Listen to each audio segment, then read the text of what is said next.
E aí, pessoal do sétimo ano, tudo bem? Sou o professor Ricardo. Vamos lá para mais uma aula de história, né? A gente, nas últimas duas aulas, a gente falou sobre essa colonização espanhola na América, tá bom? Então, a gente está fazendo, contextualizando, falando primeiro quem os espanhóis encontraram na América, né?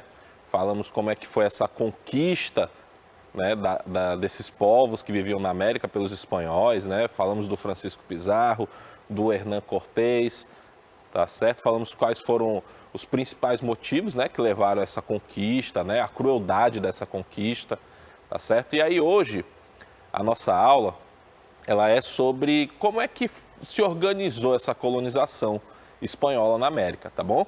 Então essas três aulas que nós tivemos completando com essa hoje, a gente fecha esse assunto da colonização espanhola na América, tá bom? Então vamos lá. A primeira habilidade é debater a partir de diferentes documentos e fontes históricas, né, as várias interpretações sobre esse processo de colonização das sociedades americanas, que é o que a gente está fazendo, tá bom? Então vamos lá. Como é que estava organizada a sociedade hispano-americana? Então, primeira coisa, vamos entender como é que estava organizada essa sociedade. Quem eram os grupos sociais que viviam na América, tá bom? A partir dessa colonização, tá bom? Então lá, basicamente são 5 grupos que existem vivendo na América. São os chapetones, que seriam lá espanhóis que migraram para a América e dominaram o grande comércio entre as colônias e a metrópole, atuando como fornecedores de produtos e como banqueiros. Tá certo? Além disso, ocupavam os cargos administrativos mais importantes. Ou seja, esse grupo, né, se a gente fizesse aquela pirâmidezinha social, ele era aquele que estava no topo da pirâmide. Então era o grupo mais importante, eram os espanhóis que vinham da Espanha, tá, e viviam aqui na América e atuavam, né, no comércio ou como banqueiros e tinham os cargos mais importantes, tá certo? Então, era um grupo mais importante, eram os chapetones. Em seguida, abaixo deles, tinham os crioulos, tá? Que eram os descendentes dos espanhóis que nasciam na América, tá bom? Então, mesmo excluídos dos cargos mais importantes, né? Eles, da administração colonial, eram grandes proprietários rurais e eram os exploradores das minas, tá? Os crioulos, juntamente com os chapetones, formavam essa elite das colônias. Tá certo? Então aí ao lado você vai vendo, né, mais ou menos como era os trajes, né, desses grupos sociais, tá? Então olha lá, chapetones crioulos seriam essa elite colonial. Eram os espanhóis ou filhos de espanhóis que nasceram na América.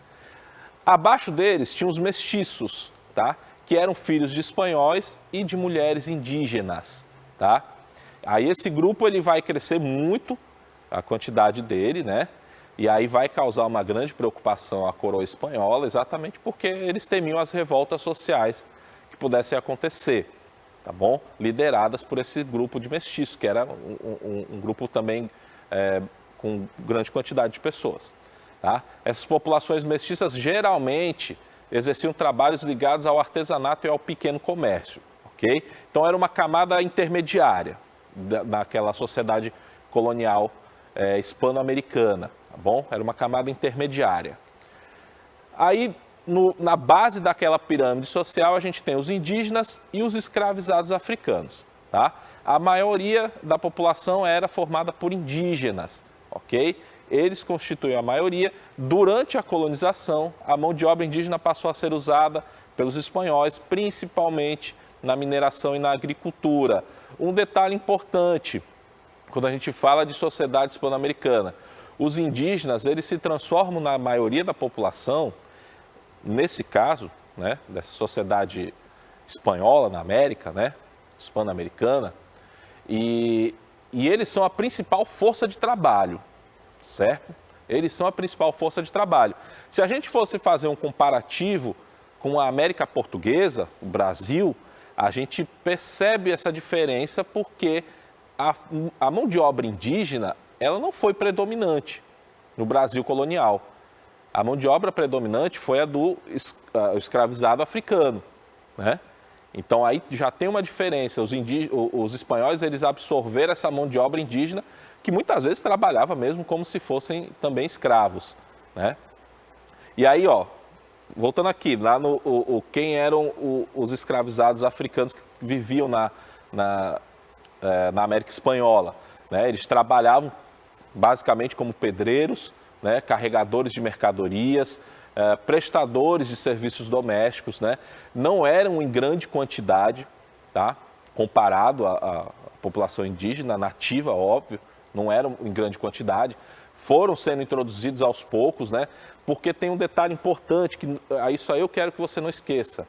A mão de obra indígena, ela na América Espanhola, por conta daquelas civilizações que nós tratamos, lá naquela primeira aulinha, né, os astecas, os incas, os maias, essa população indígena ela estava muito mais adaptada a um tipo de trabalho forçado, né? Aqui no nosso caso, na América Portuguesa, no Brasil, o indígena ele não estava tão adaptado a esse trabalho forçado, né? Ele não conhecia o trabalho de lavoura tão bem, né? E aí os indígenas nativos na América Espanhola já tinham esse costume do trabalho, porque eles já faziam esse trabalho para os astecas ou para os incas, né? Então já tinha uma adaptação maior. Por isso os espanhóis só fizeram, né, tomar o papel de explorador que cabia aos astecas ou aos incas, tá bom? Então, lá, nas Antilhas, no caso dos escravizados africanos, eles trabalhavam principalmente nas lavouras de cana-de-açúcar, tá? Em alguns lugares da América Espanhola, como as Antilhas, aí sim tem uma população um pouco mais elevada a quantidade de escravizados africanos, tá certo? Então, essa é a sociedade colonial hispano-americana, tá bom? Outro detalhe importante, perceba aí que o que define a posição social, né, desses grupos primeiro, o local de nascimento e, segundo, a pureza racial. Então, esses são dois critérios aí que definem qual é o local, o lugar que você vai ocupar naquela sociedade. Então, onde você nasceu e a sua pureza racial, tá bom? São dois critérios, tá, de exclusão, vamos dizer assim. Onde você vai se encaixar nessa sociedade depende disso, tá bom? Então, são esses grupos. Vamos para frente. Como era a administração espanhola na América? Essa administração começa inicialmente com a figura desses adelantados, que eram os adiantados, né? Esses foram os primeiros conquistadores que chegaram na América Espanhola, né? Eles recebiam dos reis, né, o poder político e militar na América, então eles começavam a consolidar uma presença espanhola ali, né? É o caso do Cortés, do Pizarro. Eles tinham que enviar para a metrópole, né, para o caso da Espanha, eles tinham que enviar 1/5 das riquezas que eles exploravam, né? Então, primeiramente, a primeira organização administrativa que tem ali gira em torno dessa figura dos adelantados, né? O caso lá do Cortés e do Pizarro, né? Depois eles vão sendo substituídos, né? Até para aumentar o controle sobre a exploração desse território americano, que era riquíssimo, né? A coroa espanhola ela vai começar a criar mecanismos, né, para controlar com mais eficiência, né, esse território grandioso da América. E aí ele vai dividir, ó lá, em vice-reinados e capitanias. Então aí já é no segundo momento. Então no primeiro momento eles têm os adelantados, né, que faziam essa exploração do território, tá? Que eram os primeiros que chegavam, os primeiros conquistadores, né? Então essa é a primeira forma de organização. Depois vem, no segundo momento, a criação lá dos vice-reinados e das capitanias, né? Primeiro vice-reinado que foi criado foi o da Nova Espanha, em 1535, né? Coincide muito com o início também da nossa colonização aqui na América Portuguesa, Brasil, né? É muito pareio as datas, né? Então, o atual México lá, vice-reinado de Nova Espanha e o vice-reinado do Peru, são os dois primeiros vice-reinados. Aí a coroa espanhola, ela cria, divide esse território que eles tinham entre esses dois vice-reinados para poder aumentar o controle da exploração desses territórios, tá bom?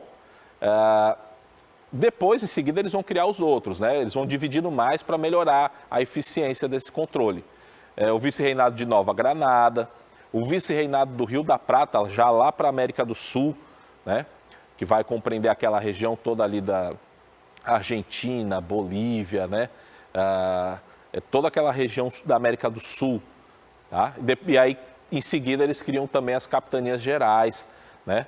Ali naquela região das Antilhas, da América Central, Cuba, Guatemala e também Venezuela e Chile, que eram regiões também da América do Sul que geravam muita riqueza para a coroa espanhola, então precisava ter uma administração mais em cima, como a gente diz assim no ditado popular, tinha que ficar mais, a cobrança tinha que ser maior, porque lá existia a riqueza, né? Exploravam as minas de prata e de ouro, e aí precisava ter um controle maior, senão se perdia tudo, tá? Muito bem, aí eu trouxe para vocês o mapa para você dar uma analisada, né, de como é que estava dividido, né, os vice-reinados, as capitanias, tá certo? Então você vê lá, o vice-reinado da Nova Espanha, aquela faixa toda amarela, né, e o vice-reinado do Peru, né, essa mais begezinha, e aí depois você vai observando aí como tem várias divisões. A América Espanhola era um território muito grande para ser administrado só pelo Cortés e pelo Pizarro, né? Então tinha que se dividir melhor isso aí, tá? Vamos lá, aí são alguns órgãos, eu coloquei para vocês, alguns órgãos dessa administração espanhola na América, tá? Então, percebe que a coisa é muito técnica, né? A gente vai discutindo aqui, mas é muito técnico essa parte da administração dessa América espanhola, né? Então, os principais órgãos, né, dessa administração seriam a Casa de Contratação e o Conselho das Índias. Aí a ordem seria invertida, porque o Conselho das Índias ele é o mais importante, né? Esse é o órgão mais importante da administração, seria esse Conselho das Índias, né? Que é o encarregado de nomear os funcionários, né? Para as audiências, que era um outro órgão administrativo que cuidava da justiça, né? E os demais cargos administrativos, enfim. Esse Conselho das Índias é o mais importante dos órgãos administrativos. A Casa de Contratação também é muito importante, né? E ele está ligado diretamente à administração do comércio, né, da navegação entre a Espanha e as colônias americanas, tá? Aí ao lado eu coloquei uma imagem do Porto de Sevilha. Então eles controlavam os portos por onde as embarcações chegavam e saíam. Então não podia sair, as mercadorias não podiam sair de qualquer porto. Então tinham portos que eram chave. Toda embarcação espanhola tinha que passar por esses portos, tá bom? O Porto de Sevilha era um desses, era um dos mais importantes. Então quem controlava esses portos e o comércio dessas mercadorias era essa Casa de Contratação, tá bom? Então era um órgão administrativo muito importante também, tá? Aqui, aí o Cabildos e Audiências são dois órgãos também administrativos, esses já mais centrados mesmo no território americano, né? Os cabildos eram como se fossem câmaras municipais, né? Que tinham essa obrigação de administrar as cidades, fazer cumprir as leis, né? Do governo espanhol, e também cuidavam da segurança. Então eram como se fossem câmaras municipais, ok? Aí ao lado tem a imagenzinha, duas imagens que eu coloquei para vocês, que são edifícios, né, históricos. Ali é na região de Buenos Aires, na Argentina, era um dos cabildos, né, que tinha lá, tá? Então, e a imagem, a ilustração abaixo também, mostrando a atuação, né, dos que a gente pode chamar de vereadores, né? Seriam como se fossem vereadores que trabalhavam nesses cabildos, ok? Aí as audiências eram órgãos encarregados da administração da justiça, tá? E assumiam funções de governo, muitas vezes presidida pelos vice-reis, tá? Então ela é muito importante também, né? Cuidava da justiça, às vezes exercia a função de governo, os próprios vice-reis é que comandavam elas, tá bom? Então eram órgãos importantes da administração, né, no próprio território da América. Cabildos e Audiências. Agora vamos lá, ó, como é que... Será que eu pulei aqui? Não. como é que estava organizada a economia na América Espanhola, tá? Vamos ver como é que estava organizada a economia, essa exploração econômica do território americano, né? Basicamente, estava centrado em duas atividades, que era a mineração e a agricultura, a produção agrícola, tá? Então, isso aí desenvolvida com a exploração da mão de obra indígena. Básico isso aí, pessoal. Tem que lembrar. Então, se explorava mineração e a produção agrícola, tá bom? E os trabalhadores nessas atividades era a mão de obra indígena, tá bom? Não esqueça disso, é básico, tá? Embora o trabalho de escravizados africanos também tenha sido utilizado, aí nós já falamos, né? A economia das colônias baseava-se na exploração da mão de obra indígena. Lembra que eu falei lá no comecinho da aula, né? Quando a gente estava falando dos grupos sociais. Existe a exploração do escravizado africano, sim, mas ela é menor do que é a exploração do trabalhador indígena, nativo indígena, tá? Os indígenas foram submetidos a dois tipos de organização do trabalho. Outro ponto muito importante, você foca aí, fica ligado, é a encomienda e a mita. São duas formas de exploração do trabalho desses trabalhadores indígenas, tá? A encomienda e a mita. A encomienda era o direito dado ao colono espanhol, né, de explorar o trabalho indígena nas minas. Geralmente, esse trabalho da encomienda durava em torno de 4 meses. Né? Ele podia explorar esse trabalhador indígena, mas tinha uma contrapartida, que o colono tinha que pagar tributos à metrópole pela exploração desse trabalhador indígena. Né? Também dá assistência material e religiosa. Olha lá, a catequese. Isso aí era uma obrigação do colono. Então, ele, ao mesmo tempo que ele explora o trabalho desse indígena, ele tem que dar uma contrapartida para a metrópole, pagando tributo, fazendo assistência material e religiosa. Não esqueça disso, também é outro ponto muito importante. Quando vem a Espanha, vem Portugal colonizar o território americano, eles vêm junto com essa instituição que é a Igreja Católica. Se a gente for fazer uma análise cronológica, é o mesmo período de tempo daquelas reformas religiosas que você já deve ter trabalhado, né, com o seu professor. As reformas religiosas, reforma protestante católica. E é um momento em que a Igreja Católica ela precisa se afirmar. Então ela vem junto com essa coroa espanhola e a coroa portuguesa para o território americano para catequizar essas populações nativas. Então era uma obrigação. Professor, isso acontecia efetivamente? Quase nunca isso acontecia, tá? Essa assistência material e religiosa que a gente está dizendo que era uma contrapartida que esses colonos tinham que oferecer a essa população nativa, indígena, quase não acontecia, tá bom? Quando acontecia de forma bem precária mesmo, né? Então, primeira forma de exploração é a encomienda, em seguida a mita. Essa já tinha origem inca. Então, eles já tinham, os indígenas nativos já eram explorados dessa forma pelo Império Inca, tá bom? Então, não era nova, não foi inventado pelos espanhóis. O que se trata essa mita? É a obrigação que os membros das aldeias tinham de trabalhar para os espanhóis durante 4 meses. Olha aí, desculpa, foi um engano meu. A mita é que eles tinham que trabalhar 4 meses, né? Não era encomienda, tá? Então, apaga aquilo que eu falei da encomienda. Tá? Então, são 4 meses na mita, que ele tinha que trabalhar para os espanhóis, e esses trabalhadores recebiam 1/3 do salário de um trabalhador livre, 1/3 só, tá bom? O trabalhador era chamado de mitaio, ok? Então, eles trabalhavam nas lavouras, né? Também trabalhavam muito na exploração das minas, ok? Principal mina, olha lá, eu coloquei para vocês, está aqui, as principais, eram as minas de Zapatecas, no México, e a mina de Potosí, né, no atual território da Bolívia.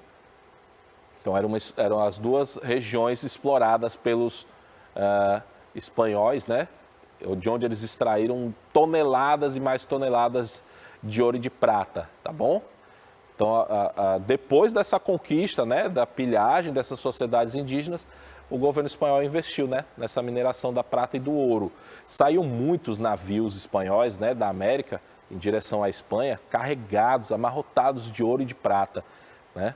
E gerava uma cobiça muito grande. Eu não coloquei aqui para vocês, né, por questão de tempo, mas gerava uma cobiça muito grande de outras nações, como, por exemplo, a França e a Inglaterra, que contratavam os piratas, né, para saquear esses navios que vinham carregados de ouro e de prata, né, que pertenciam à coroa espanhola, tá bom? E aí eles saqueavam esses navios e levavam ouro e prata para as nações, né, da França e da Inglaterra, ok? Você vê muito isso aí naquele filme, né, da Disney, naquela a sequência de filmes da Disney, né, dos Piratas do Caribe.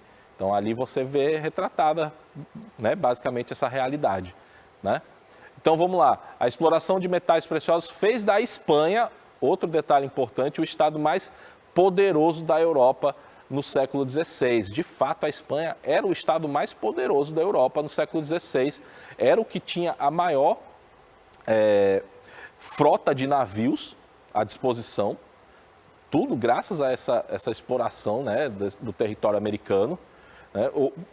A gente sempre faz uma comparação, gente, com a exploração do território americano por Portugal, né, aqui no Brasil. E aí a gente sempre faz essa comparação, né, entre a América Espanhola e a América Portuguesa, que eram as duas grandes nações que tinham os maiores territórios aqui na América. E a coroa espanhola ela enriqueceu muito, porque a exploração dessas terras americanas, feita pela Espanha, ela gerava uma riqueza imensa, né? Enquanto a coroa portuguesa tinha uma certa dificuldade da exploração do território brasileiro, né? Então, era muito... Primeiro que demorou muito para se encontrar essas minas de ouro, né? E outros metais preciosos no Brasil. Foi muito mais complicado, né? E na América Espanhola, com pouquíssimo tempo de colonização, eles já tinham encontrado essas minas, então se explorou. Aí você consegue entender, a partir desse ponto, por que a Espanha se transforma em uma potência econômica na Europa nesse período e Portugal ainda não tinha conseguido se transformar. Aliás, Portugal manteve essa posição de dependência, né, dependência de outros países, como a Inglaterra, durante muito tempo, tá bom? Então, basicamente é isso aí. Olha a imagem essa é uma imagem atual, né, daquela mina de Potosí, na Bolívia, tá bom? Que foi totalmente esgotada, lá não tem mais nenhum gramazinho de prata. Toda a prata que tinha lá já foi levada pelos espanhóis, ok? Para a gente concluir aqui a nossa aula, também tem essa questão da agricultura e da pecuária, né? Nós falamos da mineração, agora a produção agrícola, né? Essa agricultura, pecuária era desenvolvida na América Espanhola nessas fazendas, eles chamam de haciendas, né? Que eram as fazendas, tá? Era desenvolvida por grandes proprietários. Geralmente eram aqueles crioulos, né, que a gente falou lá no comecinho da aula. Então eram os crioulos que tinham essas grandes fazendas, né, cuidavam da produção agrícola e pecuária. Os maiores cultivos, vamos lá, eram o cacau, a batata, milho e tabaco, que eram nativas da América. Então esses produtos agrícolas, cacau, batata, milho e tabaco, foram levados para a Europa e negociados, né, a um preço bastante elevado. Então eram explorados aqui e cultivados em grande escala para ser levados para a Europa, tá bom? E a própria cana-de-açúcar, não vamos esquecer da cana-de-açúcar, tá? Os trabalhadores dessas fazendas eram geralmente africanos escravizados, tá? Então, onde existiu essas grandes plantações, eles contratavam não, né? Que não existia o salário. Eles compravam os africanos, né? Transformavam eles em escravos e usavam essa mão de obra deles, tá bom?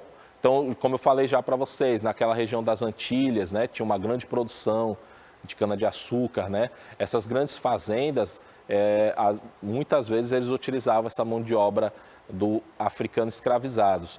A mão de obra indígena era muito utilizada na mineração, tá? Que era um trabalho muito mais pesado, tá? Mas ambas eram extremamente cruéis, né? para as duas populações, tanto a de escravizados como de indígenas nativos, tá?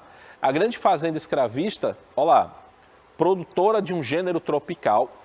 Então, olha lá, grande fazenda escravista, produtora de um gênero tropical, destinada ao mercado externo, a gente chama de plantation. A gente vai ouvir falar muito disso ainda, ok?